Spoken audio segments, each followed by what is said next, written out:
ನಮಸ್ಕಾರ, ಈ ನ್ಯೂಸ್ ಟಿವಿಗೆ ಸ್ವಾಗತ. ನಾನು ಶಿರೀಷಾ. ಮೊದಲಿಗೆ ಹೆಡ್ಲೈನ್.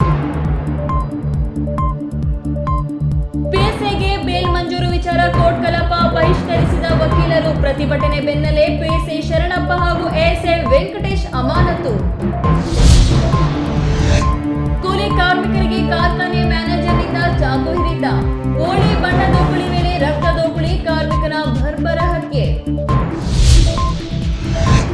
ಭೂ ಪರಿವರ್ತನೆ ಆಗದ ಸರ್ವೆ ನಂಬರ್ಗಳಿಗೆ ನಗರಸಭೆಯಿಂದ ಅಕ್ರಮ ಖಾತೆ. ಮಾಲೂರಿನಲ್ಲಿ ಕರ್ವೆ ಕಾರ್ಯಕರ್ತರಿಂದ ಪ್ರತಿಭಟನೆ. ಬಜೆಟ್ನಲ್ಲಿ ಬಯಲುಸೀಮೆಯ ಶಾಶ್ವತ ನೀರಾವರಿಗೆ ಸೊನ್ನೆ ಸುತ್ತಿದ ಸಿದ್ದರಾಮಯ್ಯ. ಜಿಲ್ಲೆಯ ಜನಪ್ರತಿನಿಧಿಗಳು, ಸಂಘಟನೆಗಳ ಮುಖಂಡರಿಂದ ವ್ಯಾಪಕ ಖಂಡನೆ.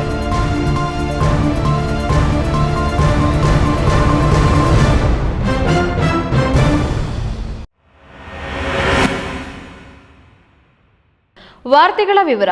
ಚಿಕ್ಕಬಳ್ಳಾಪುರ ಗ್ರಾಮಾಂತರ ಪೊಲೀಸ್ ಠಾಣೆ ಪಿಎಸ್ಐ ಮತ್ತು ಎಎಸ್ಐ ವೆಂಕಟೇಶ್ ರವರು ಮೋಟಲೂರು ರಾಘವೇಂದ್ರ ಎನ್ನುವರ ಪ್ರಕರಣವೊಂದಕ್ಕೆ ಬಿ ರಿಪೋರ್ಟ್ ಹಾಕಲು ಲಂಚ ಸ್ವೀಕರಿಸುವಾಗ ಲೋಕಾಯುಕ್ತ ಬಲೆಗೆ ಬಿದ್ದ ಪ್ರಕರಣಕ್ಕೆ ಬೇಲ್ ಮಂಜೂರು ಮಾಡಿದ ನ್ಯಾಯಾಧೀಶೆ ವಿರುದ್ಧ ವಕೀಲರು ತಿರುಗಿ ಬಿದ್ದಿದ್ದಾರೆ.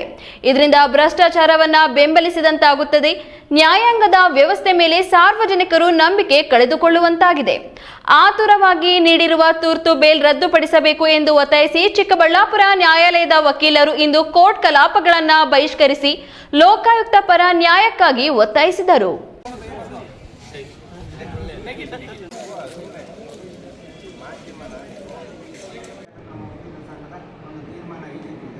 ಚಿಕ್ಕಬಳ್ಳಾಪುರ ಗ್ರಾಮಾಂತರ ಪೊಲೀಸ್ ಠಾಣೆ ಪಿಎಸ್ಐ ಶರಣಪ್ಪ ಮತ್ತು ಎಎಸ್ಐ ವೆಂಕಟೇಶ್ ರನ್ನ ಲೋಕಾಯುಕ್ತ ಟ್ರಾಪ್ ಮಾಡಿ ನ್ಯಾಯಾಲಯಕ್ಕೆ ಹಾಜರುಪಡಿಸಿದ 15 ನಿಮಿಷಗಳಲ್ಲೇ ಬೇಲ್ ನೀಡಿದ ಬಗ್ಗೆ ಇಡೀ ರಾಜ್ಯಾದ್ಯಂತ ಚರ್ಚೆ ನಡೆಯುತ್ತಿದೆ. ಲಂಚಕ್ಕೆ ಕೈ ಹಾಕಿ ರೆಡ್ ಹ್ಯಾಂಡ್ ಆಗಿ ಸಿಕ್ಕಿಬಿದ್ದ ಪೊಲೀಸರಿಗೆ ತಕ್ಷಣವೇ ಬೇಲ್ ನೀಡಿದ್ದರ ಉದ್ದೇಶವೇನು? ಪೊಲೀಸರು ಅಂದ್ರೆ ಅವರಿಗೆ ಬೇರೆ ಕಾನೂನು, ಇತರರಿಗೆ ಆದ್ರೆ ಮತ್ತೊಂದು ಕಾನೂನು ಇದೆಯಾ? ಲೋಕಾಯುಕ್ತ ಟ್ರಾಪ್ ಪ್ರಕರಣಗಳಿಗೆ ಇಷ್ಟು ಬೇಗ ಬೇಲ್ ಕೊಟ್ಟ ಪ್ರಕರಣ ಇಡೀ ರಾಜ್ಯದಲ್ಲಿಯೇ ಇದೇ ಮೊದಲು. ಈ ತೀರ್ಮಾನದಿಂದ ನಮಗೂ ಬೇಸರ ಮೂಡಿಸಿದೆ. ಹೀಗಾದ್ರೆ ಕಾನೂನಿಗೆ ಭಯ ಮತ್ತು ಬೆಲೆ ಇಲ್ಲದಂತಾಗುತ್ತದೆ ಎಂದು ಆಕ್ರೋಶ ಹೊರಹಾಕಿದ ವಕೀಲರು ತಮ್ಮ ವಕೀಲರ ಸಂಘದ ನೇತೃತ್ವದಲ್ಲಿ ಕೋರ್ಟ್ ಕಲಾಪಗಳನ್ನ ಬಹಿಷ್ಕರಿಸಿ ಪ್ರತಿಭಟನೆ ನಡೆಸಿದರು. 4ನೇ ತಾರೀಕಿನಿಂದ 4/3/2026ರಿಂದ ಏನು ನಮ್ಮ ನ್ಯಾಯಾಲಯದಲ್ಲಿ ಬೆಳವಣಿಗೆಗಳಾಗಿದ್ದಾವೆ, ಲೋಕಾಯುಕ್ತ ಪ್ರಕರಣದಲ್ಲಿ ಆಗಿರ್ತಕ್ಕಂಥ ಬೆಳವಣಿಗೆಗಳ ಕುರಿತಂತೆ ಒಂದು ನ್ಯಾಯಾಂಗದ ವ್ಯವಸ್ಥೆ ಯಾವ ರೀತಿ ವೈಫಲ್ಯವನ್ನ ಕಾಣ್ತಾ ಇದೆ ಅನ್ನತಕ್ಕಂಥದಕ್ಕೆ ಇದು ತಾಜಾ ನಿದರ್ಶನ. ಈ ದಿನ ಏನು ಒಬ್ಬ ಅಧಿಕಾರಿಗಳನ್ನ ಪೊಲೀಸರು ಲೋಕಾಯುಕ್ತ ಪ್ರಕರಣದಲ್ಲಿ ಅದಕ್ಕೆ 3-4 ದಿನಗಳ ಪೂರ್ವ ತಯಾರಿ ಮಾಡಿ ಅದನ್ನ ಅವರು ಟ್ರ್ಯಾಪ್ ಪ್ರೊಸೀಡಿಂಗ್ಸ್ ಎಲ್ಲ ಕಂಪ್ಲೀಟ್ ಆದ ನಂತರ ಅವರು ಹಾಜರು ಮಾಡಿದಾಗ ನ್ಯಾಯಾಧೀಶರು ಅದು ಪ್ರಭಾರ ಇದ್ದಾಗ ಮಾಡಿರ್ತಕ್ಕಂಥ ಒಂದು ಪ್ರಕ್ರಿಯೆ ಏನಿದೆ ಅದು ಸರ್ವತಾ ಒಪ್ತಕ್ಕಂಥದ್ದಲ್ಲ. ಆದ್ದರಿಂದ ಇಡೀ ನ್ಯಾಯಾಂಗ ವ್ಯವಸ್ಥೆಗೆ ಅದು ಒಂದು ಪ್ರಕರಣ ಏನಿದೆ ಅದು ಕಪ್ಪು ಚುಕ್ಕೆ ಇದ್ದಂತೆ ಕಾಣ್ತಾ ಇದೆ. ಅದಕ್ಕೋಸ್ಕರ ಇದನ್ನ ನಾವು ವಕೀಲರು ಏನೋ ಸಮಾಜದ ಮುಂದಾಳತ್ವವನ್ನು ವಹಿಸಿ ಸಾರ್ವಜನಿಕರ ಒಂದು ಹಕ್ಕುಗಳನ್ನ ಕಾಪಾಡ್ತಕ್ಕಂಥ ಜವಾಬ್ದಾರಿ ಇರ್ತಕ್ಕಂಥ ವಕೀಲರು ಆ ಒಂದು ನಿಟ್ಟಿನಲ್ಲಿ ಈ ಒಂದು ಪ್ರಕರಣ ಈ ರೀತಿ ಆದ್ರೆ ನಮ್ಮ ಇಡೀ ವ್ಯವಸ್ಥೆಗೆ ಅದು ಕಳಂಕ ಅನ್ನತಕ್ಕಂಥ ಒಂದು ಒಮ್ಮತಾಭಿಪ್ರಾಯ ಬಂದಿರೋದ್ರಿಂದ ಈ ಒಂದು ನ್ಯಾಯಾಧೀಶರು ನಡೆದಿರ್ತಕ್ಕಂಥ ಒಂದು ಪ್ರಕ್ರಿಯೆ ಸರ್ವತಾ ಒಪ್ತಕ್ಕಂಥದ್ದಲ್ಲ. ಅದರಲ್ಲಿ PDJ ಹೋಗ್ಬೇಕು ಅನ್ನೋದು ಮೊದಲಿತ್ತು. ಸುಮಾರು 4-6 ತಿಂಗಳ ಹಿಂದೆ ಅದೊಂದು ಆದೇಶ ಆಗಿ ಅದು 3rd DJನಲ್ಲೇ ನಡೀತಾ ಇತ್ತು. ಹಾಗಾಗಿ ಅದರಲ್ಲಿ ಇರೋದು ಅವರು ವಿವೇಚನೆಯನ್ನ ಈ ರೀತಿಯಾಗಿ ತಿಳುವಳಿಕೆ ಮಾಡಿಕೊಳ್ಬಾರ್ದು ಅಂತ. ಸೊ ಇಂಥದ್ದು ಗಂಭೀರವಾದ ಪ್ರಕರಣದಲ್ಲಿ ಇಷ್ಟೊಂದು ಸರಳವಾಗಿ ಜಮೀನನ್ನ ಮಂಜೂರು ಮಾಡುವಂತ ಸಂದರ್ಭದಲ್ಲಿ ಸಮಾಜಕ್ಕೆ ತಪ್ಪು ಸಂದೇಶ ಬರ್ತದೆ ಮತ್ತು ಪೊಲೀಸ್ ಇಲಾಖೆಯಲ್ಲಿ ಆದಂತ ಭ್ರಷ್ಟಾಚಾರವನ್ನ ಪರಿಗಣಿಸುವ ಸಂದರ್ಭದಲ್ಲಿ ನ್ಯಾಯಾಂಗವನ್ನು ಸಹ ಒಂದು ಅವ್ರಿಗೆ ಸಹಾಯ ಮಾಡ್ತಾ ಇದೆ ಅನ್ನೋದು ತಪ್ಪು ಸಂದೇಶ ನಮ್ಮ ಸಮಾಜಕ್ಕೆ ಹೋಗ್ತಾ ಇರೋದ್ರಿಂದ ಇಂತಹ ಪ್ರಕರಣ ಇಂತಹ ಒಂದು ಯಾವ ಕಾರಣಕ್ಕೆ ನಡೀಬಾರ್ದು ಅಂತಕ್ಕಂಥದ್ದು ನಮ್ಮೆಲ್ಲ ವಕೀಲರ ವೃಂದದ ಒಂದು ಅನಿಸಿಕೆ ಮತ್ತು ಆವೇದನೆ. ಅದಕ್ಕೋಸ್ಕರ ಈ ರೀತಿಯಾದಂತಹ ಪ್ರತಿಭಟನೆಯನ್ನ ನಾವು ಹಮ್ಮಿಕೊಂಡಿದ್ದೀವಿ. ಇನ್ನು 3 ದಿನಗಳಿಂದ ನಡೆದ ವಿದ್ಯಮಾನಗಳನ್ನ ಗಮನಿಸುತ್ತಿದ್ದ ಪೊಲೀಸ್ ಇಲಾಖೆ ಲಂಚ ಪಡೆದು ನೇರವಾಗಿ ಸಿಕ್ಕಿ ಹಾಕಿಕೊಂಡ ಪೊಲೀಸರ ವಿರುದ್ಧ ಸಾರ್ವಜನಿಕರಿಂದ ವ್ಯಾಪಕವಾದ ವಿರೋಧ ವ್ಯಕ್ತವಾಗಿತ್ತು. ವಕೀಲರು ಸಂಘ ಸಂಸ್ಥೆಗಳು ವಿರೋಧ ವ್ಯಕ್ತಪಡಿಸಿದ್ದ ಹಿನ್ನೆಲೆಯಲ್ಲಿ ಲೋಕಾಯುಕ್ತ ಬಲೆಗೆ ಸಿಕ್ಕಿಬಿದ್ದ ಪಿಎಸ್ಐ ಶರಣಪ್ಪ ಮತ್ತು ಎಎಸ್ಐ ವೆಂಕಟೇಶ್ ರನ್ನ ಜಿಲ್ಲಾ ವರಿಷ್ಠಾಧಿಕಾರಿ ಅಮಾನತುಗೊಳಿಸಿ ಆದೇಶ ಹೊರಡಿಸಿದ್ದಾರೆ. ಕೆಎಸ್ ನಾರಾಯಣ ಸ್ವಾಮಿ, ಈ ನ್ಯೂಸ್ ಟಿವಿ, ಚಿಕ್ಕಬಳ್ಳಾಪುರ. ಬಣ್ಣದ ಹೋಕುಳಿಯಲ್ಲಿ ಮಿಂದೆದ್ದಿದ್ದವರ ಮೈಯಲ್ಲಿ ಅರಿದಿದ್ದು ರಕ್ತದೋಕುಳಿ. ಸಡಗರದ ಹೋಳಿ ಹಬ್ಬ ಕ್ಷಣಾರ್ಧದಲ್ಲೇ ರಣರಂಗವಾಗಿದ್ದು, ದೂರದ ಊರಿಂದ ಕೆಲಸ ಹರಿಸಿ ಬಂದಿದ್ದ ಕೂಲಿ ಕಾರ್ಮಿಕ ಮ್ಯಾನೇಜರ್ ಕೈಯಿಂದಲೇ ಮಸಣ ಸೇರಿದ್ದಾನೆ. ಈ ಕುರಿತು ಕಂಪ್ಲೀಟ್ ರಿಪೋರ್ಟ್ ಇಲ್ಲಿದೆ ನೋಡಿ.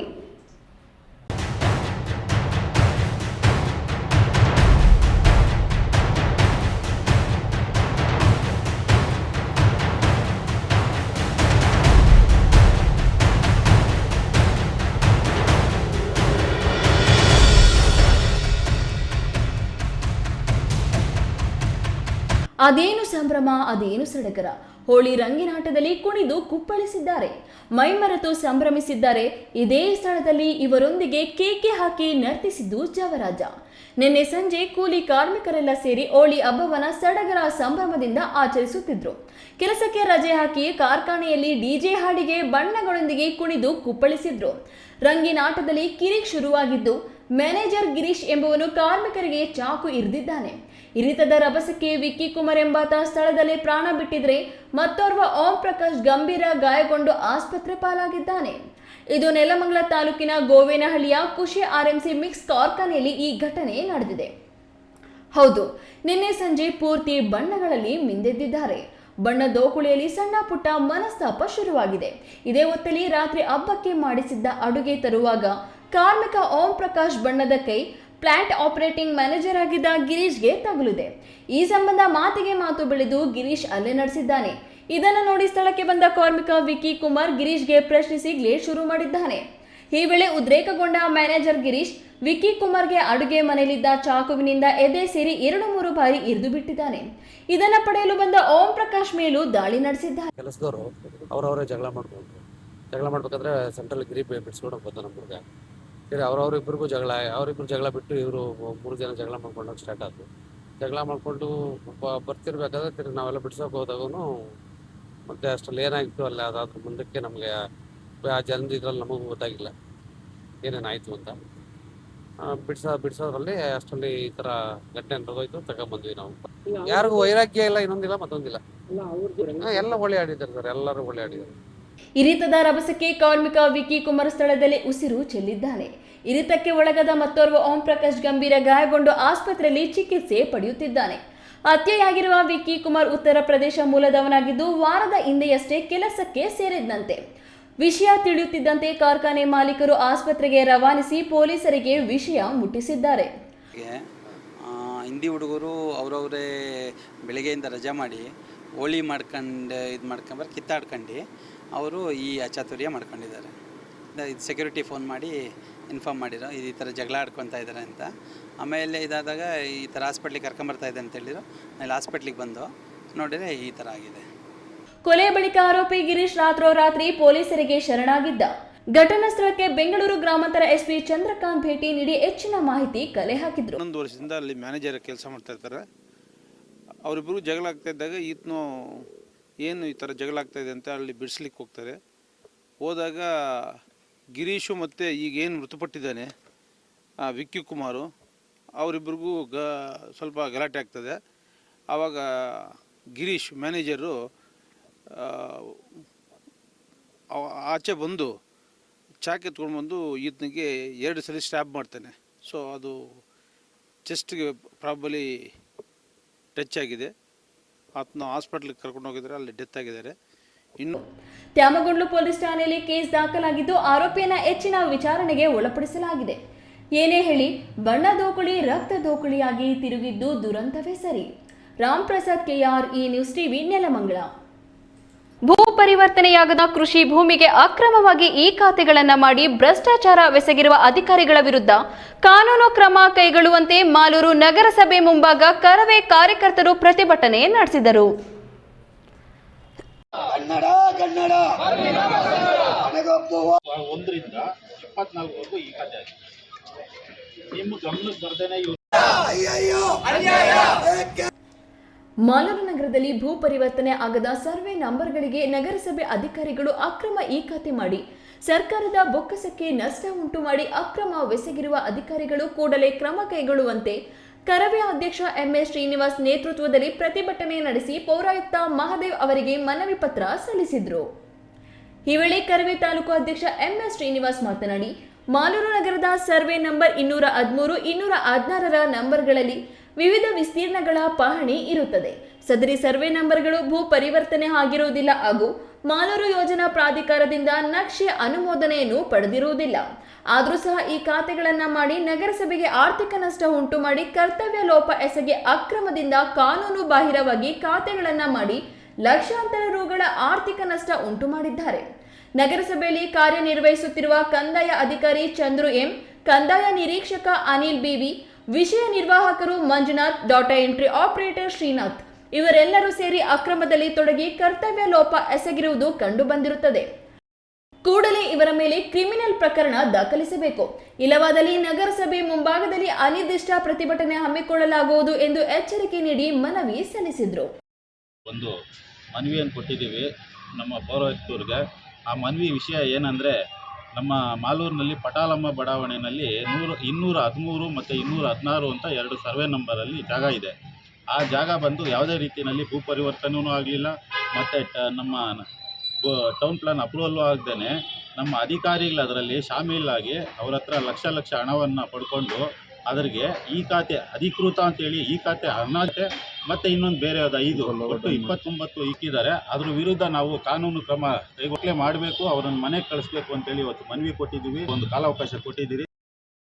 ಈ ಸಂದರ್ಭದಲ್ಲಿ ಕರವೇ ಉಪಾಧ್ಯಕ್ಷ ನಾರಾಯಣಸ್ವಾಮಿ, ಯುವ ಘಟಕ ಅಧ್ಯಕ್ಷ ಎಂಎಲ್ ಸಂತೋಷ್, ನಗರಾಧ್ಯಕ್ಷ CN Naveen, Chetan, Ramakka, Ramesh, iron Amar, Lava, auto Ameer, Boppanahalli, Venkatesh ಇನ್ನಿತರರು ಹಾಜರಿದ್ದರು. ಕೇಶವ್, ಈ ನ್ಯೂಸ್ ಟಿವಿ, ಮಾಲೂರು. ಇದೀಗ ವಿರಾಮದ ನಂತರ ಈ ನ್ಯೂಸ್ ಟಿವಿ ಮುಂದುವರಿಯುತ್ತದೆ. Looking for the perfect place for your child's bright future? Welcome to Dolphins Group of Educational Institutions, where excellence begins from the very first step. Our new Montessori program designed to nurture young minds with care and creativity. With experienced faculty, safe and reliable transport facilities, and separate secure hostel accommodation, we ensure comfort, safety, and quality education at every stage. From foundational learning to higher education, we build confidence, character, and success. Dolphins Group of Educational Institutions, empowering young minds. Admissions open now.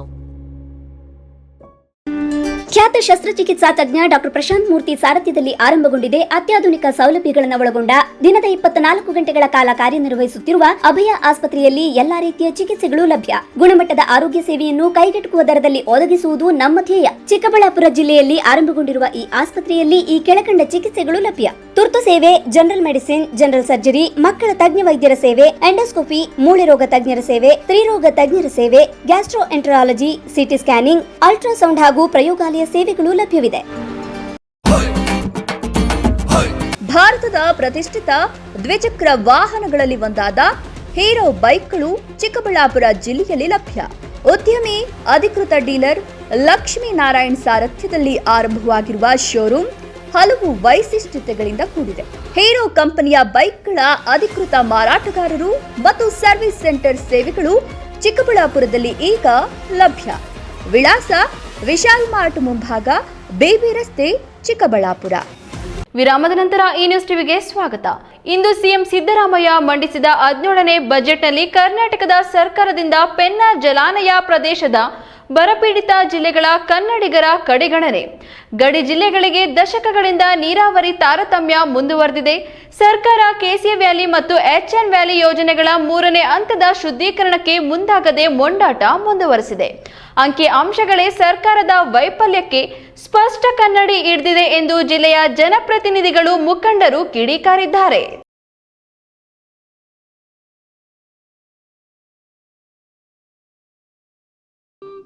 Vande Mataram. ರಾಜ್ಯ ಕಾಂಗ್ರೆಸ್ ಸರ್ಕಾರದ CM Siddaramaiah ಇಂದು 17 budget ಮಂಡನೆ ಮಾಡಿದ್ದಾರೆ. ಆಯವ್ಯಯ ಗಾತ್ರ 4,48,004 ಕೋಟಿ ರುಗಳಾಗಿದ್ದು, ಒಟ್ಟು ಸ್ವೀಕೃತಿಗಳು 4,47,240 ಕೋಟಿ ರುಗಳಾಗಿದ್ದು, ರಾಜಸ್ವ ಸ್ವೀಕೃತಿಗಳು 3,15,050 ಕೋಟಿ ರುಗಳಾಗಿದೆ. ಬಂಡವಾಳ ಸ್ವೀಕೃತಿಗಳ ರೂಪದಲ್ಲಿ 190 ಕೋಟಿ ರುಗಳಾಗಿದೆ. ಇದರಿಂದ ಸಾರ್ವಜನಿಕ ಸಾಲ 1,32,000 ಕೋಟಿ ರುಗಳಾಗಿದೆ. ಈ ಆಯವ್ಯಯದಲ್ಲಿ ಟಿಎಸ್ಪಿ ಅನುದಾನ ಹಂಚಿಕೆ 44,632 ಕೋಟಿ ರುಗಳಾಗಿದ್ದು, ಎಸ್ಸಿ ಎಸ್ಪಿಗೆ 31,804 ಕೋಟಿ ರು ಹಾಗೂ ಟಿಎಸ್ಪಿಗೆ 12,828 ಕೋಟಿ ರುಗಳು ನೀಡಿದೆ. ಮಹಿಳಾ ಆಯವ್ಯಯದ ಹಂಚಿಕೆಗೆ 94,663 ಕೋಟಿ ರುಗಳು ಮೀಸಲಿಡಲಾಗಿದೆ. ಮಕ್ಕಳ ಆಯವ್ಯಯದ ಹಂಚಿಕೆ 63,135 ಕೋಟಿ ರುಗಳು ನೀಡಿದೆ. ರಾಜ್ಯದಲ್ಲಿ ವಿವಿಧ ಇಲಾಖೆಗಳಲ್ಲಿ ಖಾಲಿ ಇರುವ 56,432 ಹುದ್ದೆಗಳ ಭರ್ತಿ ಮಾಡುವ ಪ್ರಕ್ರಿಯೆಗೆ ಚಾಲನೆ ನೀಡಲಾಗುವುದು. ರಾಜ್ಯದ ರಸ್ತೆ ಮತ್ತು ಮೂಲಸೌಕರ್ಯ ಅಭಿವೃದ್ಧಿಗೆ 4,000 ಕೋಟಿ ರು ವೆಚ್ಚದಲ್ಲಿ ಮುಖ್ಯಮಂತ್ರಿ ಮೂಲಸೌಕರ್ಯ ಅಭಿವೃದ್ಧಿ ಮಾಡಲಾಗುವುದು ಎಂಬ ಪ್ರಮುಖ ಅಂಶಗಳನ್ನು ಘೋಷಿಸಿದೆ. ಇನ್ನು ಇಂದು ಮಂಡಿಸಿದ್ದ ಸಿದ್ದು ಬಜೆಟ್ ಬಗ್ಗೆ ಶಾಶ್ವತ ನೀರಾವರಿ ಹೋರಾಟ ಸಮಿತಿ ಅಧ್ಯಕ್ಷ ಆರ್ ಆಂಜನೇಯ ರೆಡ್ಡಿ ಸಿಎಜಿ ವರದಿಯಲ್ಲಿ ಎತ್ತಿನಹೊಳೆಯ ಕರ್ಮಕಾಂಡ ಬಟ ಬಯಲಾಗಿದ್ರು. ಬಜೆಟ್ನಲ್ಲಿ ಮುಂದುವರೆದ ಎತ್ತಿನಹೊಳೆ ಯೋಜನೆಯ ಭಜನೆ, ಚುನಾವಣೆ ಗೆಲ್ಲಲು ಮಾತ್ರ 3ನೇ ಹಂತದ ಶುದ್ಧೀಕರಣದ ಪೊಳ್ಳು ಭರವಸೆ. ಬಜೆಟ್ನಲ್ಲಿ ಕೆಸಿ ವ್ಯಾಲಿ ಮತ್ತು ಎಚ್ಎನ್ ವ್ಯಾಲಿ ಯೋಜನೆಗಳ 3ನೇ ಹಂತದ ಶುದ್ಧೀಕರಣಕ್ಕೆ ಮುಂದಾಗದೆ ಮೊಂಡಾಟ ಹಾಡಿದೆ. ಕೆರೆ ಕುಂಟೆ ಕಾಲುವೆಗಳ ಸಮಗ್ರ ಅಭಿವೃದ್ಧಿಗಾದರೂ ಪ್ಯಾಕೇಜ್ ನೀಡಿಲ್ಲ. ತುರ್ತಾಗಿ ಕುಡಿಯುವ ನೀರಿನ ದಾಹವನ್ನು ತಣಿಸಬಲ್ಲ ಕೃಷ್ಣಾ ಪೆನ್ನಾರ್ ನದಿ ಜೋಡಣೆ ಬಗ್ಗೆಯೂ ಚಕಾರವೆತ್ತಿಲ್ಲ ಎಂದು ಆಕ್ರೋಶ ಹೊರಹಾಕಿದ್ದಾರೆ. ಆಗಲೇ ಜೊಂಡು ಬೆಳ್ಕೊಂಡು ಬಣ್ಣ ಬದಲಾಯಿಸ್ಕೊಂಡು ವಾಸನೆ ಬರ್ತಾ ಇದ್ದಾವೆ. ಇದು ಯಾವ ನ್ಯಾಯ ರೀ? ಇದರಲ್ಲಿ ಮಾನವೀಯತೆ ಇದೆಯಾ ಸಿದ್ದರಾಮಯ್ಯನವರೇ? ನೀವು ಹೇಳ್ಬೇಕ್ರಿ. ಇನ್ನೊಂದು, ನಾನು ಭಾಳ ಜವಾಬ್ದಾರಿಯಿಂದ ಮತ್ತು ಇದು ಆವೇಶದಿಂದ ಮಾತಾಡ್ತಿರೋದಲ್ಲ, ಆಲೋಚನೆಯಿಂದ ಮಾತಾಡ್ತಿರೋದು. ಇದು ಸಿದ್ದರಾಮಯ್ಯನವರ ವೈಫಲ್ಯನೋ ಅಥವಾ ಡಿ ಕೆ ಶಿವಕುಮಾರ್ ಅವರ ವೈಫಲ್ಯನೋ ಅಂತ ಹೇಳೋದಕ್ಕೂ ಮೊದಲು ನಾವು ಬೊಟ್ಟು ಮಾಡಿ ತೋರಿಸ್ಬೇಕಾಗಿರ್ತಕ್ಕಂಥದ್ದು ಈ 3 ಜಿಲ್ಲೆಗಳಿಂದ ಆಯ್ಕೆಯಾಗಿ ಇವತ್ತು ಸರ್ಕಾರದ ಭಾಗ ಆಗಿರತಕ್ಕ ಜನಪ್ರತಿನಿಧಿಗಳ ವೈಫಲ್ಯ. ನೀವು ಸಂಘಟಿತವಾಗಿ ಒಗ್ಗಟ್ಟಾಗಿ ನಿಮ್ಮ ಜಿಲ್ಲೆಗಳನ್ನು ಉಳಿಸಿಕೊಳ್ಳುವಂಥ ಒಂದು ಪ್ರಯತ್ನವನ್ನು, ಸಂಘಟಿತ ಪ್ರಯತ್ನವನ್ನು ಸಿದ್ದರಾಮಯ್ಯನವ್ರ ಮುಂದೆ, ಡಿ ಕೆ ಶಿವಕುಮಾರ್ ಅವ್ರ ಮುಂದೆ ಮಾಡಿದ್ದಿದ್ರೆ ಖಂಡಿತ ಅವರು ಗಮನ ಕೊಟ್ಟು ಕನಿಷ್ಠ ನಮ್ಮ ಜಿಲ್ಲೆಗಳಿಗೆ ಏನಾದ್ರು ನ್ಯಾಯ ಕೊಡ್ತಾ ಇದ್ರು. ನಿಮಗೆ ಏನು ಬೇಕೋ ಅಷ್ಟು ಮಾಡಿಕೊಳ್ತಾ ಇದ್ದೀರಿ. ಅದರಿಂದನೇ ನಮಗೇನು ಜಿಲ್ಲೆಗಳ ಜನರ ಕೂಗು ಏನಿದೆ ಅದಕ್ಕೆ ಬೆಲೆ ಸಿಗ್ತಾ ಇಲ್ಲ. ಮುಂದಿನ ದಿನಗಳಲ್ಲಿ ಖಂಡಿತ ನಿಮಗೆ ಬುದ್ಧಿ ಕಲಿಸುವಂಥ ಕೆಲಸವನ್ನು ಜನಸಾಮಾನ್ಯರು ಮಾಡ್ತಾರೆ. ಎಚ್ಚರಿಕೆಯಿಂದ ಇರಬೇಕು ಅನ್ನುವಂಥದ್ದು ನಮ್ಮ ಆಗ್ರಹ. ಮತ್ತು ಇನ್ನೊಂದು, ಈಗಲೂ ಕಾಲ ಮಿಂಚಿಲ್ಲ. ಈಗಲಾದರೂ ಸಪ್ಲಿಮೆಂಟರಿ ಬಜೆಟ್ನ ಕೊನೆ ದಿನದಲ್ಲಿ ಮಂಡಿಸಬಹುದು. ಈಗಲಾದರೂ ಒಗ್ಗಟ್ಟಾಗಿ ಸಿದ್ದರಾಮಯ್ಯನವ್ರ ಮುಂದೆ, ಡಿ ಕೆ ಶಿವಕುಮಾರ್ ಅವ್ರ ಮುಂದೆ ನೀವು ಪ್ರಯತ್ನ ಮಾಡಿ. ಈಗಲೂ ಕಾಲ ಮಿಂಚಿಲ್ಲ. 3ನೇ ಟ್ರೀಟ್ಮೆಂಟ್ ಆದರೂ ನೀವು ತಂದು ಈ 3 ಜಿಲ್ಲೆಗಳನ್ನು ಕಾಪಾಡದೇ ಇದ್ದರೆ ಖಂಡಿತ ಹೇಳ್ತೀನಿ, ಮುಂದಿನ ದಿನಗಳಲ್ಲಿ ನೀವು ಯಾವ ದೊಡ್ಡಸ್ತಿಕೆನೂ ಉಳಿಯೋದಿಲ್ಲ. ಜನಸಾಮಾನ್ಯರು ಏನು ತೀರ್ಮಾನ ಮಾಡಬೇಕು, ಅವರಿಗೆ ಅನ್ಯಾಯ ಮಾಡಿದವ್ರಿಗೆ, ಮೋಸ ಮಾಡಿದವ್ರಿಗೆ ಹೆಂಗೆ ಪಾಠ ಕಲಿಸ್ಬೇಕು ಅನ್ನೋದು ಜನರಿಗೆ ಗೊತ್ತಿದೆ. ಇದು ನಿಮ್ಮ ಗಮನದಲ್ಲಿರಲಿ ಅಂತ ಹೇಳ್ತಾ ಇದ್ದೀನಿ. ಸಂಸದ ಡಾಕ್ಟರ್ ಕೆ ಸುಧಾಕರ್ ಇಂದಿನ ಬಜೆಟ್ನಲ್ಲಿ ಎತ್ತಿನಹೊಳೆ ಯೋಜನೆ ಬಗ್ಗೆ ಸ್ಪಷ್ಟತೆ ಇಲ್ಲ. ಎಚ್ಎನ್ ವ್ಯಾಲಿ ತೃತೀಯ ಹಂತದ ಸಂಸ್ಕರಣೆ ಬಗ್ಗೆ ಮಾತಿಲ್ಲ. ಮುಖ್ಯಮಂತ್ರಿ ಸಿದ್ದರಾಮಯ್ಯ ಅವರು ದಾಖಲೆಯ ಕಳಪೆ ಬಜೆಟ್ ಮಂಡಿಸಿದ್ದು ಬಯಲು ಸೀಮೆಗೆ ಶೂನ್ಯ ಕೊಡುಗೆ ನೀಡಿದ್ದಾರೆ. ಈ ಬಜೆಟ್ನಲ್ಲಿ ಅಭಿವೃದ್ಧಿ ಎಂಬ ಪದದ ಅರ್ಥವನ್ನೇ ಕಾಂಗ್ರೆಸ್ ಸರ್ಕಾರ ಮರೆತಂತಿದೆ. ಕಾಂಗ್ರೆಸ್ ಸರ್ಕಾರದ 2026-27ರ ಬಜೆಟ್ ಕನ್ನಡಿಗರಿಗೆ ಸಾಲದ ಸುಳಿ ಮತ್ತು ತೆರಿಗೆಯ ಹೊರೆಯನ್ನಷ್ಟೇ ನೀಡಿದೆ. ಈ ಸರ್ಕಾರ ಕರ್ನಾಟಕವನ್ನು ಕಲ್ಯಾಣ ರಾಜ್ಯದ ಬದಲು ಸಾಲಗಾರ ರಾಜ್ಯವನ್ನಾಗಿ ಪರಿವರ್ತಿಸಿದೆ. ಅಂಕಿ ಅಂಶಗಳೇ ಸರ್ಕಾರದ ವೈಫಲ್ಯಕ್ಕೆ ಸ್ಪಷ್ಟ ಕನ್ನಡಿ ಹಿಡಿದಿದೆ ಎಂದು ವಿಮರ್ಶೆ ಮಾಡಿದ್ದಾರೆ. ಎತ್ತಿನಹೊಳೆ ಯೋಜನೆಯಡಿ 2ನೇ ಹಂತದ ಕಾಮಗಾರಿಯನ್ನು ಶೀಘ್ರ ಪೂರ್ಣಗೊಳಿಸುವ ಬಗ್ಗೆ ಹೇಳಲಾಗಿದೆ. ಜೊತೆಗೆ ಕೊರಟಗೆರೆ ತಾಲೂಕಿನ ಸಮೀಪ ಸಮತೋಲನ ಜಲಾಶಯ ನಿರ್ಮಿಸಿರುವ ಬಗ್ಗೆ ತಿಳಿಸಲಾಗಿದೆ. ಆದರೆ ಚಿಕ್ಕಬಳ್ಳಾಪುರ ಭಾಗಕ್ಕೆ ಯಾವಾಗ ನೀರು ಬರಲಿದೆ ಎಂಬ ಸಮಗ್ರ ಚಿತ್ರಣವನ್ನು ನೀಡಿಲ್ಲ. ಇಲ್ಲಿನ ರೈತರು ಬಹಳ ವರ್ಷಗಳಿಂದ ನೀರಾವರಿಗಾಗಿ ಕಾಯುತ್ತಿದ್ರು. ಅದು ಕಾಂಗ್ರೆಸ್ ಸರ್ಕಾರದ ಗಮನಕ್ಕೆ ಇನ್ನೂ ಬಂದಿಲ್ಲ ಎಂಬುದು ಚಿಂತೆಗೀಡು ಮಾಡುವ ಸಂಗತಿ ಎಂದು ಟೀಕಿಸಿರುವ ಅವರು, ನನ್ನ ಪ್ರಕಾರ ಇದು ಬಜೆಟ್ ಅಲ್ಲ, ಇದು ಕರ್ನಾಟಕದ ವಿನಾಶದ ನೀಲನಕ್ಷೆ ಎಂದಿದ್ದಾರೆ. ಕೆಎಸ್ ನಾರಾಯಣಸ್ವಾಮಿ, ಈ ನ್ಯೂಸ್ ಟಿವಿ, ಚಿಕ್ಕಬಳ್ಳಾಪುರ. ಬಾಗೇಪಲ್ಲಿ ಪಟ್ಟಣದ ಹೊರವಲಯದ ಸಾರಿಗೆ ಬಸ್ ಡಿಪೋ ಹೊಸಹುಡಿಯ ಗ್ರಾಮಕ್ಕೆ ಸಂಚರಿಸುವ ರಸ್ತೆಯ ಪಕ್ಕದ ಖಾಸಗಿ ಬಡಾವಣೆಯಲ್ಲಿ ಗುರುವಾರ ರಾತ್ರಿ 9 ಗಂಟೆಗೆ ಚಿರತೆ ರಸ್ತೆಯಲ್ಲಿ ಕಾಣಿಸಿಕೊಂಡಿದ್ದು ಸುತ್ತಮುತ್ತಲಿನ ಗ್ರಾಮಸ್ಥರು ಆತಂಕಗೊಂಡಿದ್ದಾರೆ.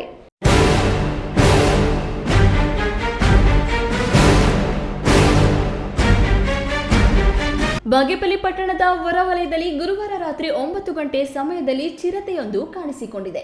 ಪಟ್ಟಣದ ಹೊರವಲಯದ ಹೊಸಹುಡಿಯ ಗ್ರಾಮಕ್ಕೆ ಸಂಚರಿಸುವ ಗ್ರಾಮಸ್ಥರು ರಸ್ತೆ ದಾಟುತ್ತಿದ್ದ ಚಿರತೆಯನ್ನು ವೀಕ್ಷಿಸಿ ಮೊಬೈಲ್ನಲ್ಲಿ ಸೆರೆ ಹಿಡಿದಿದ್ದಾರೆ. ಇದರಿಂದ ಸಾರಿಗೆ ಘಟಕದ ಸುತ್ತಮುತ್ತಲಿನ ನಿವಾಸಿಗಳು ಹಾಗೂ ಗ್ರಾಮಕ್ಕೆ ಸಂಚರಿಸುವ ಜನರಲ್ಲಿ ಆತಂಕ ಮೂಡಿಸಿದೆ.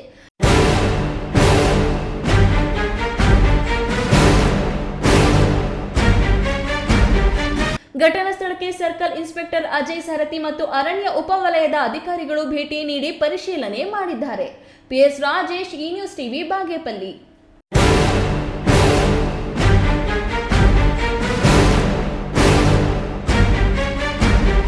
ಕಳೆದ 2 ವರ್ಷಗಳಿಂದೀಚೆಗೆ ಚಿಕ್ಕಬಳ್ಳಾಪುರ ಜಿಲ್ಲೆಯಾದ್ಯಂತ ಒಕ್ಕಲುತನದಲ್ಲಿ ತೊಡಗಿಸಿಕೊಂಡಿರುವ ರೈತರ ಮೇಲೆ ಅಟ್ರಾಸಿಟಿ ಪ್ರಕರಣಗಳು ಹೆಚ್ಚಾಗುತ್ತಿದೆ. ಅವರ ಪಾಡಿಗೆ ವ್ಯವಸಾಯ ಮಾಡಿಕೊಂಡಿರುವ ಒಕ್ಕಲಿಗರ ಮೇಲೆ ಸುಳ್ಳು ಕೇಸು ಹಾಕಿಸಿ ಜೈಲಿಗೆ ಕಳಿಸುವ ಹುನ್ನಾರ ನಡೆದಿದೆ. ಕೆಲಸ ಕಾರ್ಯ ಬಿಟ್ಟು ಕೋರ್ಟ್ ಕಚೇರಿ ಅಲೆದಾಡುವುದಾಗಿದೆ. ಹಳೆ ದ್ವೇಷ ಹಿನ್ನೆಲೆ ಇಷ್ಟ ಬಂದಂತೆ ದೂರು ನೀಡಿದರೂ ಪರಿಶೀಲನೆ ನಡೆಸದ ಪೊಲೀಸರು ಅಟ್ರಾಸಿಟಿ ಪ್ರಕರಣಗಳನ್ನು ದಾಖಲು ಮಾಡುತ್ತಿರುವುದನ್ನು ನಿಲ್ಲಿಸಬೇಕು ಎಂದು ಒತ್ತಾಯಿಸಿದರು.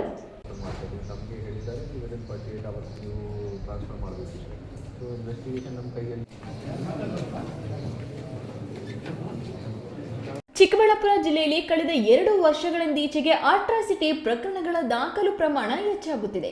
ಜಿಲ್ಲೆಯಲ್ಲಿ ಅತಿ ಹಿಂದುಳಿದ ತಾಲೂಕು ಗುಡಿಬಂಡೆ ತಾಲೂಕಲ್ಲಿ ಮಾತ್ರ 8 ರಿಂದ 10 ಪ್ರಕರಣಗಳು ದಾಖಲಾಗಿವೆ. ಕೃಷಿ ಮತ್ತು ಕೂಲಿಯಿಂದ ಜೀವನ ಮಾಡುತ್ತಿರುವ ಒಕ್ಕಲಿಗ ಸಮುದಾಯ ವ್ಯವಸಾಯ ಮಾಡಿಕೊಂಡು ತಾನು ಉಂಡು ಇತರರಿಗೂ ಹಂಚಿ ಜೀವನ ಸಾಗಿಸುವ ಮುಗ್ಧ ರೈತರು, ಅವರ ಮೇಲೆ ಕೆಲವು ದಲಿತ ಮುಖಂಡರು ಉದ್ದೇಶಪೂರ್ವಕವಾಗಿ ಪ್ರಕರಣ ದಾಖಲಿಸುತ್ತಿದ್ದಾರೆ. ನಮಗೆ ರಕ್ಷಣೆ ಕೊಡಿ ಎಂದು ಗುಡಿಬಂಡೆ ತಾಲೂಕು ಒಕ್ಕಲಿಗರ ಸಂಘ ತಾಲೂಕು ಅಧ್ಯಕ್ಷ ಎಚ್ಎನ್ ಮಂಜುನಾಥ ನಾಯಕತ್ವದಲ್ಲಿ ಎಸ್ಪಿ ಕುಶಾಲ್ ಚೋಕ್ಸಿ ಮತ್ತು ಸಂಸದ ಡಾಕ್ಟರ್ ಕೆ ಸುಧಾಕರ್ಗೆ ಮನವಿ ಸಲ್ಲಿಸಿದರು. ಸುಮಾರು ಒಂದು 2-3 ವರ್ಷಗಳಿಂದ ಏನು ನಮ್ಮ ಒಕ್ಕಲಿಗ ಸಮಾಜ, ಮುಖ್ಯವಾಗಿ ಒಕ್ಕಲಿಗ ಸಮಾಜವನ್ನೇ ಟಾರ್ಗೆಟ್ ಮಾಡಿ ಏನು ಒಂದು ಬೇರೆ ಕಮ್ಯುನಿಟಿ ಅಂದರೆ ಅಟ್ರಾಸಿಟಿ ಕೇಸ್, ಯಾಕಂದರೆ ಸುಲಭವಾಗಿ ಅಟ್ರಾಸಿಟಿ ಕೇಸ್ ಹಾಕಿ ನಮ್ಮನ್ನೆಲ್ಲ ಸಿಲ್ಸಿ, ಯಾಕಂದರೆ ನಾವೆಲ್ಲ ಒಕ್ಕಲಿಗರು ಏನು ಮಾಡ್ತಾಯಿದ್ದೀವಿ, ನಾವು ಜಮೀನನ್ನು ನಂಬ್ಕೊಂಡು ಕೂಲಿಯನ್ನು ನಂಬ್ಕೊಂಡಿರೋಂಥ ನಾವು ಒಂಥರ ಒಕ್ಕಲಿಗತನ ಮಾಡೋರು. ನಾವು ಯಾವುದೇ ಒಂದು ಗಲಾಟೆಗೆ ಹೋಗಿ, ಯಾರೇ ಒಂದು ದೌರ್ಜನ್ಯ ಮಾಡೋಕ್ಕೆ ಹೋಗಿ, ಇಲ್ಲ ಯಾವುದೇ ಒಂದು ಕೇಸ್ಗಳಲ್ಲಿ ಸಿಲುಕಬೇಕಂತ ಒಂದು ಉದ್ದೇಶ ನಮ್ಮಲ್ಲಿಲ್ಲ. ಆದರೆ ವಿನಾಕಾರಣ ನಮ್ಮ ಮೇಲೆ ಅವರೇ ಬಂದು ಈಗ ತಾನೇ ನಡೆದಿರೋ 23ನೇ ತಾರೀಕು ಏನು FIR ಆಗಿದೆ ಹೊರೇನಹಳ್ಳಿಯಲ್ಲಿ, ಅವ್ರ ಮನೆ ಹತ್ರ ಹೋಗಿ ಅವ್ರು ಬಂದು ಹೊಡೆದು ಅವ್ರ ಮೇಲೇ ಕೇಸ್ FIR ಮಾಡಿ, ಅವ್ರ ಮೇಲೇ ಇವಾಗ ಅಟ್ರಾಸಿಟಿ ಕೇಸ್ ಮಾಡಿ ಅವ್ರನ್ನ ಜೈಲಿಗೆ ಹೋಗುವಂಥ ಕೆಲಸ ಮಾಡ್ತಾ ಇದ್ದಾರೆ. ವಿನಾಕಾರಣ ಅಟ್ರಾಸಿಟಿ ಕೇಸ್ಗಳು ನಾವು ಹಾಕ್ಸ್ಕೊಂಡು ನಮ್ಮ ಜನಾಂಗದವರು ಏನು ತುಂಬಾ ತೊಂದರೆ ಅನುಭವಿಸ್ತಾ ಇದ್ದಾರೆ. ಇನ್ನು ಅಟ್ರಾಸಿಟಿ ಕೇಸುಗಳ ದಾಖಲೆ ಬಗ್ಗೆ ಮಾತನಾಡಿದ ಸಂಸದ ಡಾಕ್ಟರ್ ಕೆ ಸುಧಾಕರ್, ಜಿಲ್ಲೆಯಲ್ಲಿ ಪೊಲೀಸರು ಆಡಿದ್ದೇ ಆಟ ಆಗಿದೆ. ಕೆಲವು ಮುಖಂಡರ ಮಾತುಗಳಿಗೆ ಮಣೆ ಹಾಕುತ್ತಿದ್ದಾರೆ. ಅಷ್ಟೇ ಯಾಕೆ ದಲಿತ ಮುಖಂಡ ಬಾಲಕುಂಟಹಳ್ಳಿ ಗಂಗಾಧರ್ ಸಮುದಾಯದ ಸಮಸ್ಯೆಗಳ ಹೋರಾಟಕ್ಕೆ ಸಭೆ ನಡೆಸುತ್ತಿದ್ದಾರೆ. ಆ ಸಭೆಯಲ್ಲಿ ಹದಿಹರೆಯದ ಹೆಣ್ಣು ಮಕ್ಕಳ ಮೇಲೆ ರೇಪ್ ಕೇಸು ಮಾಡಿದ್ದಾನೆ ಎಂದು ಪೋಕ್ಸೋ ಕೇಸ್ ಬುಕ್ ಮಾಡಿಸಿದ್ದಾರೆ. ಇನ್ನು ರೈತರನ್ನ ಬಿಡ್ತಾರಾ? ನಾನು ಸಚಿವನಾಗಿದ್ದಾಗ ಎಷ್ಟು ಕೇಸು ದಾಖಲಾಗಿತ್ತು, ಈಗ ಏನಾಗಿದೆ ನೀವೇ ನೋಡಿ. ಇದು ಹೀಗೆಯೇ ಮುಂದುವರೆದ್ರೆ ನಾವು ಕೈ ಕಟ್ಟಿ ಸುಮ್ಮನೆ ಕೂರೋದಿಲ್ಲ ಎಂದು ಎಚ್ಚರಿಕೆ ನೀಡಿದರು. ಸುಳ್ಳು ಕೇಸುಗಳು ದಾಖಲಾತಿ ಮಾಡೋದನ್ನ ಇದು ರಾಜಕೀಯ ಬಂಡವಾಳ ಮಾಡ್ಕೊಂಡಿದ್ದಾರೆ ಕಾಂಗ್ರೆಸ್. ನನ್ನ ಹಿರಿಯ ದಲಿತ ನಾಯಕರಿದ್ರು, ನಮ್ಮ ಮುನಿಯಪ್ಪ, ನಮ್ಮ ಉಪಾಧ್ಯಕ್ಷರು ಪಕ್ಷದ ಬಾಲ್ಕೋಟಲ್ಲಿ ಗಂಗಾಧರ್, ಅವ್ರ ಮೇಲೆ ಪೋಕ್ಸೋ ಕೇಸ್ ಹಾಕ್ತಾರೆ. ಅವ್ರ ಸಭೆಗೆ ಅಂತ 20-30 ಜನ ಹೋದ್ರೆ ಅವ್ರ ವಿರುದ್ಧ ಪೋಕ್ಸೋ ಕೇಸ್ ಹಾಕ್ತಾರೆ. ಗುಡಿಬಂಡೆಯಲ್ಲಿ ಎಲ್ಲ ರೈತರು, ಅವ್ರ ಮೇಲೆ ಅಟ್ರಾಸಿಟಿ ಕೇಸ್ ಹಾಕ್ತಾರೆ. ಅಂದ್ರೆ ಪೊಲೀಸರನ್ನ ತೋರಿಸ್ಕೊಂಡು ಕೇಸುಗಳನ್ನ ಹಾಕಿ ಎದುರಿಸಿ ಅವ್ರ ಕಡೆ ಕರ್ಕೋಬೇಕು ಅಂತನೋ ಅಥವಾ ಅವರ ಧ್ವನಿಯನ್ನ ದಮನ ಮಾಡಬೇಕು ಅಂತ ಇದು ಹುನ್ನಾರ. ಇದು ಬಹಳ ದಿನ ನಡೆಯಲ್ಲ. ಈ ವೇಳೆ ಕಾರ್ಯದರ್ಶಿ PN Venugopal, MP Narayana Reddy, M Venkatareddy, G Madhyareddy, A Narayanappa, Ashwath Narayana Reddy ಇತರರು ಇದ್ದರು. ಕೆಎಸ್ ನಾರಾಯಣ ಸ್ವಾಮಿ, ಈ ನ್ಯೂಸ್ ಟಿವಿ, ಚಿಕ್ಕಬಳ್ಳಾಪುರ. 3 ಎಕರೆಗಿಂತ ಕಡಿಮೆ ಇರುವ ಅರಣ್ಯ ಒತ್ತುವರಿದಾರರನ್ನ ಒಕ್ಕಲೆಬ್ಬಿಸಬಾರದೆಂಬ ಆದೇಶವಿದ್ದರೂ ಸಹ ಜಿಲ್ಲಾ ಅರಣ್ಯ ಇಲಾಖೆ ಅಧಿಕಾರಿಗಳು ರೈತರ ಜಮೀನುಗಳಲ್ಲಿ ಬೆಳೆದಿರುವ ಬೆಳೆಗಳನ್ನು ನಾಶ ಮಾಡಿರುವ ಅಧಿಕಾರಿಗಳನ್ನು ಈ ಕೂಡಲೇ ಸಸ್ಪೆಂಡ್ ಮಾಡಬೇಕು ಎಂದು ಭೂಸಂತ್ರ ಹೋರಾಟ ಸಮಿತಿ ಪ್ರಾಂತ ರೈತ ಸಂಘದ ಜಿಲ್ಲಾ ಸಂಚಾಲಕ ಆರ್ ಶ್ರೀನಿವಾಸ್ ಆಗ್ರಹಿಸಿದರು.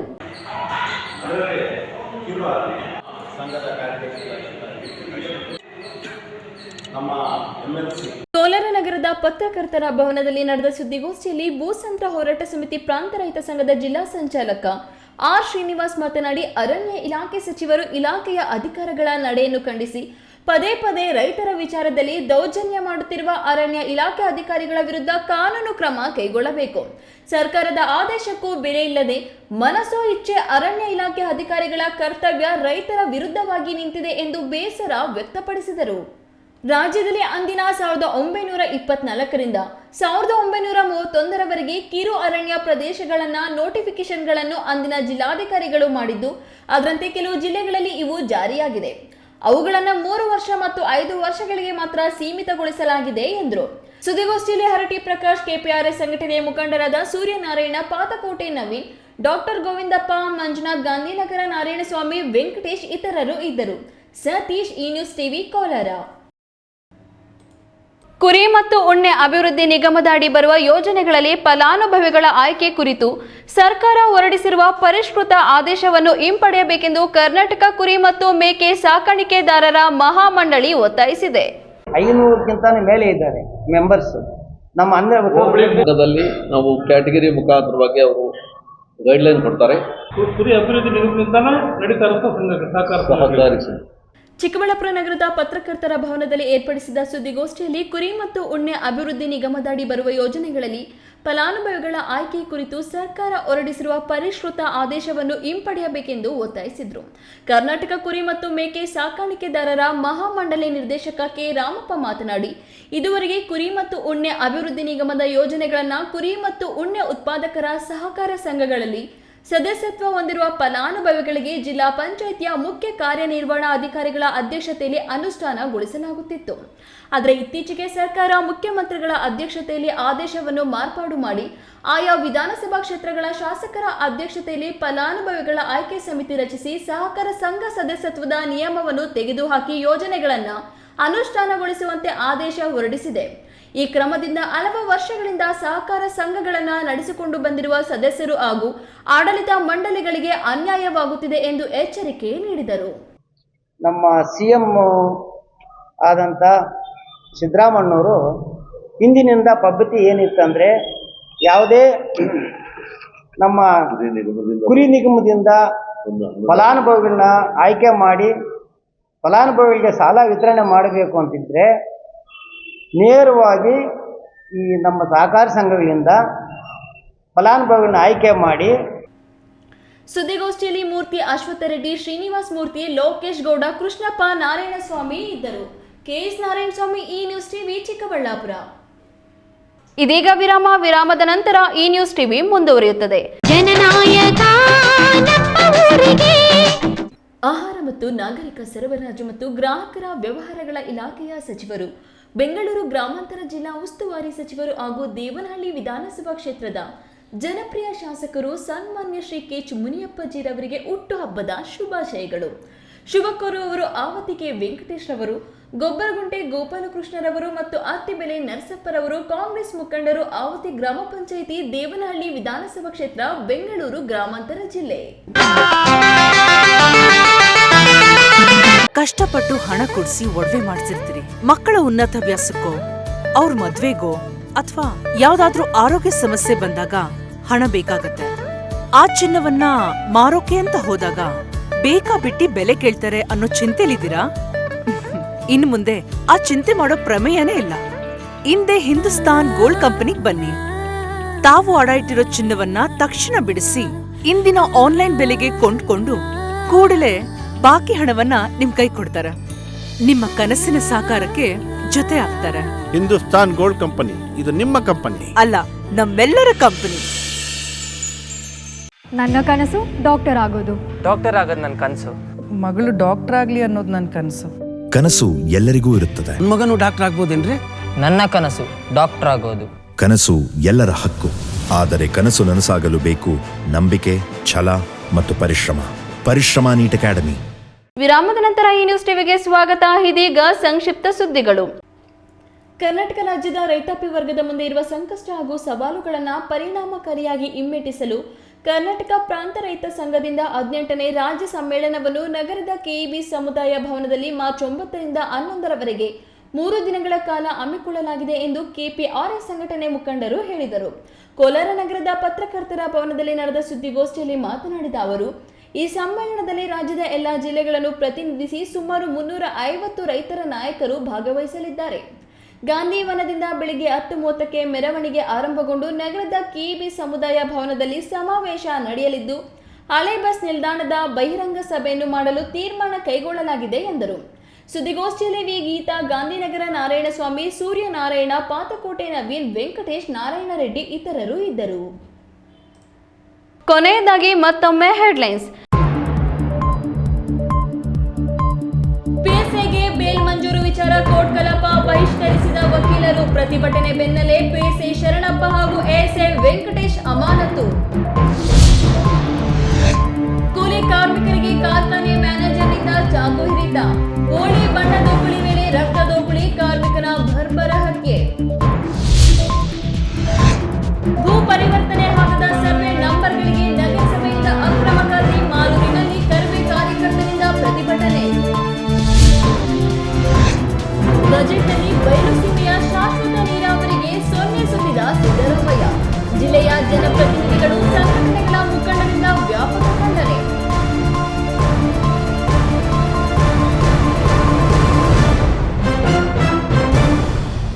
ದಿನನಿತ್ಯದ ಸುದ್ದಿ ಸ್ವಾರಸ್ಯಕ್ಕಾಗಿ ತಪ್ಪದೆ ವೀಕ್ಷಿಸಿ ಈ ನ್ಯೂಸ್ ಟಿವಿ.